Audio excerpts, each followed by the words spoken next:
My family labeled me a failure due to low income. But years of consistent career progress and independent earnings allowed me to reclaim confidence and redefine my position without seeking validation or financial approval. You're embarrassing us at every family gathering with that pathetic salary of yours. My mother's words hit me like a slap across the face during Sunday dinner. I froze with my fork halfway to my mouth. Everyone at the table went silent. My father nodded in agreement while my older brother smirked into his wine glass. My younger sister looked away, pretending to be interested in her phone. Hey viewers, before we move on to the video, please make sure to subscribe to the channel and hit the like button if you want to see more stories like this. I was 26 years old, working as a junior graphic designer, and apparently, my existence was a source of shame. The tension in that dining room was suffocating. I could feel my hands starting to shake. This wasn't the first time they'd made comments about my income, but this felt different. This felt like a line had been crossed. I lived in a small apartment across town, paid my own bills, and asked them for nothing. But that didn't matter to them. What mattered was the number on my paycheck compared to my brother's six-figure tech job. I'm doing fine, I said quietly, setting down my fork. My mother laughed, actually laughed, like I'd told a joke. Fine. Your brother bought his second property last month. Your cousin just got promoted to senior management. And you're still doing what? Making logos for small businesses. The contempt in her voice was unmistakable.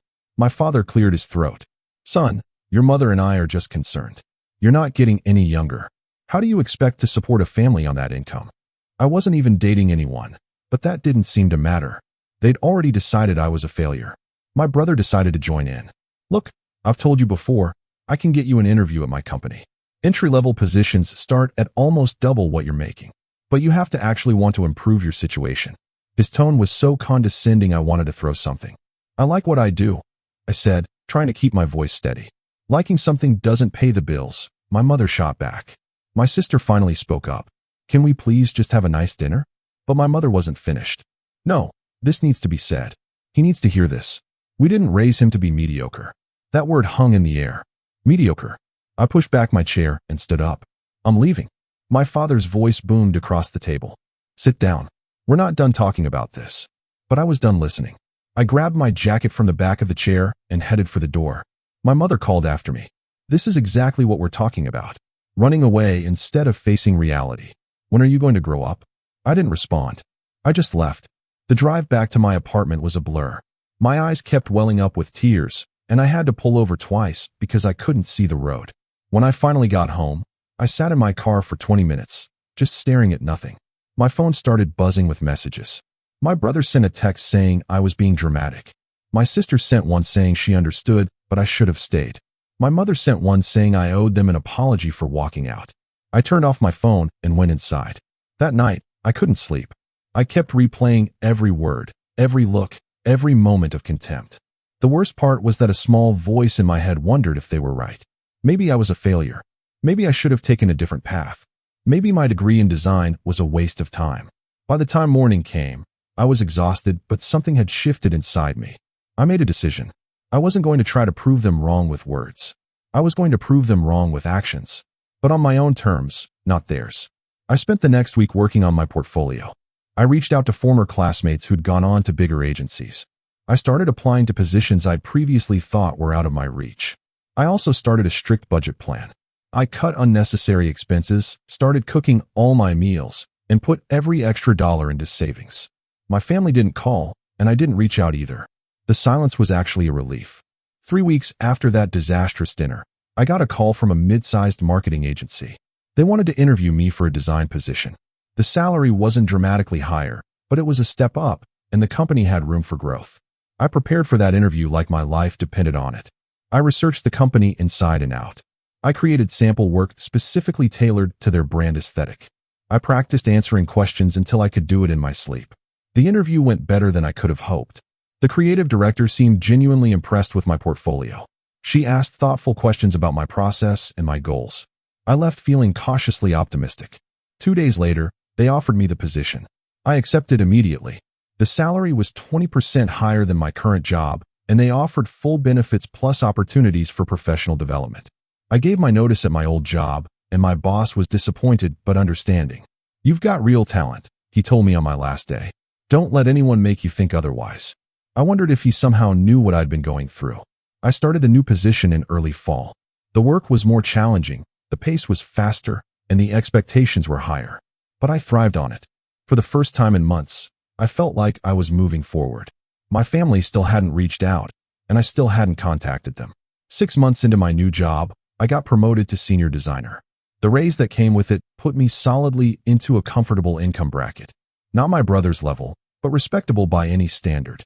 I moved into a better apartment in a nicer neighborhood. I started contributing to my retirement accounts. I even began investing in some index funds after teaching myself the basics. My confidence grew with each small victory. I made friends at work, good people who valued creativity and collaboration.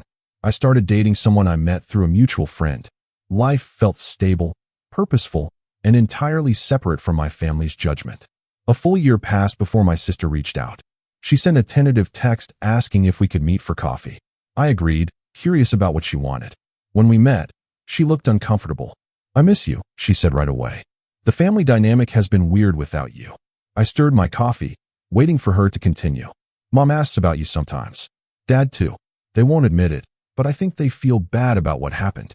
I raised an eyebrow. "They have a funny way of showing it." My sister sighed. "I know. They're stubborn, but I think they realize they went too far." "Did they send you here to test the waters?" I asked. She had the decency to look sheepish. "Kind of, but I also genuinely wanted to see you. You're my brother." I appreciated her honesty, at least. "I'm doing well," I told her. "Better than I was. I've got a good job, a good life. I'm happy." "I can see that," she said, smiling. "You look different. More confident or something." We talked for another hour about neutral topics. She filled me in on family news, and I shared some of what I'd been up to. When we parted, she hugged me. "Thanksgiving is coming up," she said. "I hope you'll consider coming." I didn't make any promises. As Thanksgiving approached, I wrestled with the decision. Part of me wanted to show up and prove I'd succeeded despite their criticism. But another part of me knew that seeking their validation would undermine everything I'd built. I'd worked so hard to define success on my own terms. Did I really want to go back and subject myself to their judgment again? My girlfriend at the time offered some perspective. "You don't owe them anything," she said. "But if you do go for yourself, not for them. Go because you want to, not because you need to prove something." That helped clarify things for me. I decided to go, but I set firm boundaries in my mind. I wouldn't engage in discussions about my finances. I wouldn't compare myself to my brother. I wouldn't accept any disrespect. And if things went south, I would leave without guilt. Thanksgiving arrived cold and gray. I showed up at my parents' house exactly on time. My sister answered the door and pulled me into a hug. "I'm so glad you came." My brother was in the living room, and he gave me a nod that I returned. My father shook my hand, which felt oddly formal. My mother appeared from the kitchen. We locked eyes, and for a moment, neither of us said anything. "Hello," I said simply. "Hello," she replied. "I'm glad you could make it." The tension was palpable, but at least it wasn't openly hostile. We made small talk while finishing dinner preparations. My brother talked about his latest project at work. My sister mentioned she was thinking about graduate school. No one asked me about my job, which I found both relieving and slightly insulting. During dinner, things remained surface level. We discussed holiday plans, neighborhood gossip, and a documentary my father had watched. It was all very careful and controlled.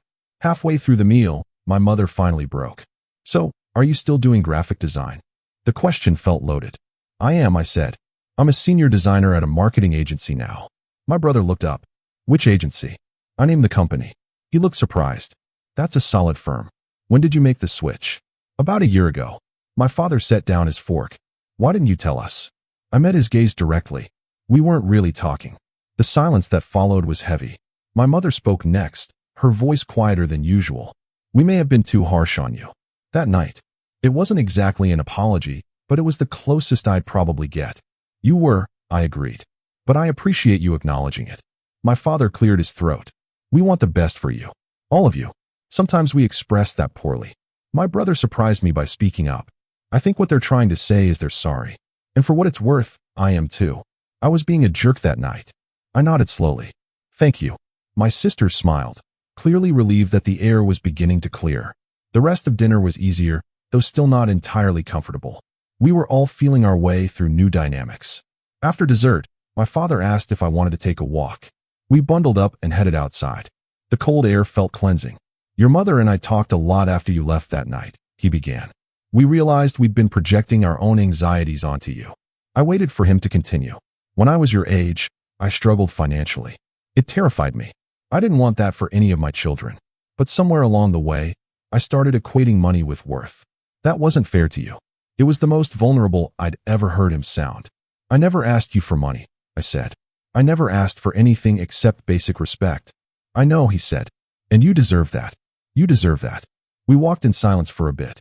I like my work, I told him. I'm good at it. I make enough to live comfortably and save for the future. I'm happy. Isn't that what matters? He stopped walking and turned to face me. Yes, that is what matters. I'm sorry it took me so long to understand that. We headed back to the house after that. The evening ended cordially, if not warmly. As I drove home, I felt a strange mix of emotions. Relief that the confrontation was over.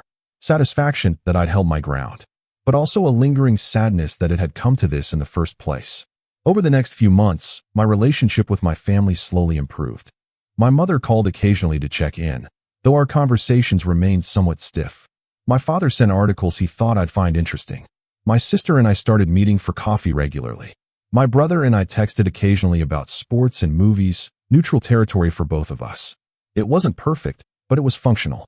More importantly, I no longer felt that knot of anxiety in my stomach before family interactions. I'd set boundaries, and they were respecting them. At work, I continued to excel. I took on larger projects and started mentoring junior designers. The creative director began including me in client pitches. 18 months after joining the agency, I was promoted to art director.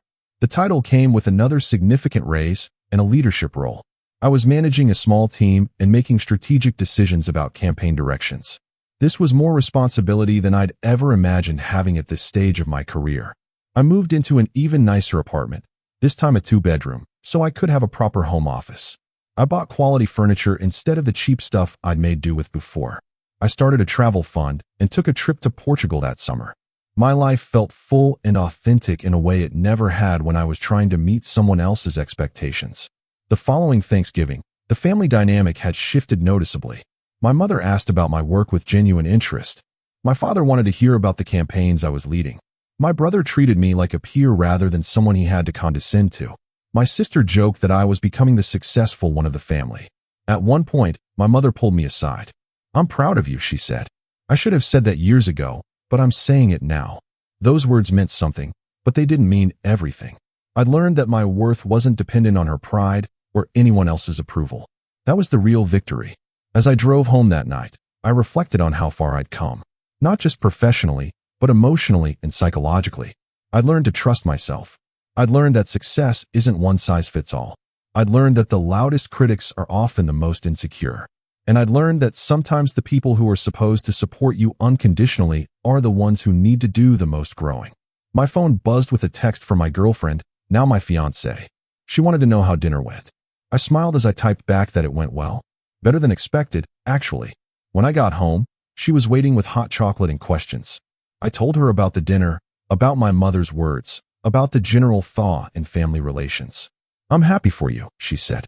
"But I'm even happier that you didn't need their approval to be okay." That was exactly it. I didn't need their approval. It was nice to have, but it wasn't necessary for my happiness or my sense of self-worth. I'd built that foundation myself, through consistent work, through setting boundaries, through refusing to accept someone else's definition of success. The years that followed brought more growth. I eventually became creative director at the agency.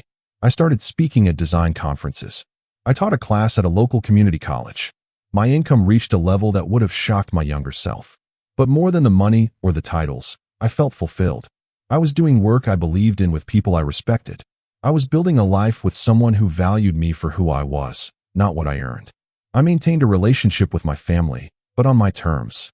We had dinner once a month, celebrated holidays together, and kept in touch regularly.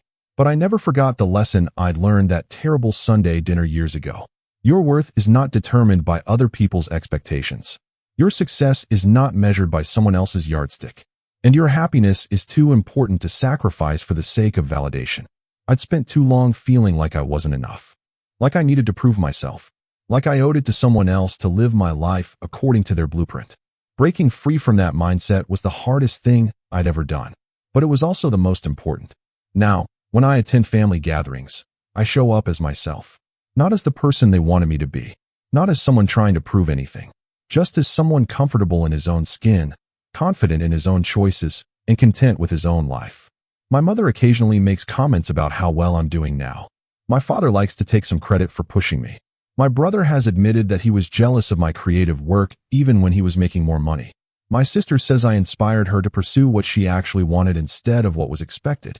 I take all of this with a grain of salt. I'm glad we found our way back to each other. I'm glad the wounds have healed. But I also know that the person I became wasn't created by their criticism.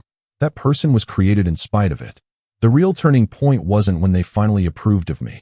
It was when I stopped needing them to. That's the story I wish I could tell my younger self, sitting at that dinner table with shaking hands and a wounded heart. It gets better. Not because they change, though sometimes they do, but because you change. You learn your value. You build your confidence. You create a life that reflects your priorities, not theirs. And eventually, you realize that the opinions that mattered so much don't have the power to hurt you anymore. Not because you're numb, but because you're secure. Looking back now, that painful Sunday dinner was a catalyst. It forced me to make a choice.